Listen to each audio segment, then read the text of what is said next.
So in this case, we're going to say our patient has a left T2 rib subluxation.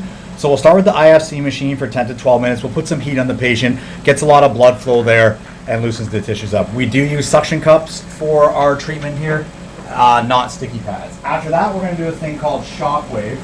It's a pneumatic gun. It hits a bullet into an applicator head, and we're going to run it over the injured area for between 800 and 1200 hits. So you can even see the patient jumping a bit.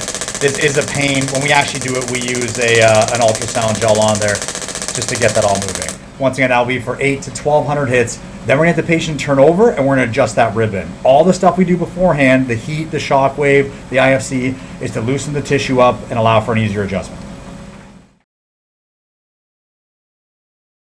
So like I said before, all the treatment prior was to loosen the area up of the rib. We get the patient on her back, face up, arms crossed like this, roll the patient over, find her spine, come in, you can really poke and find the rib when it's out. Place my hand contacts a little different than the middle back. I'm gonna roll over, and then when I'm hit, I'm kind of like laying off the patient to get that rib in. It should move really nice like that. If the rib's out, they'll notice instant relief when they get off the table.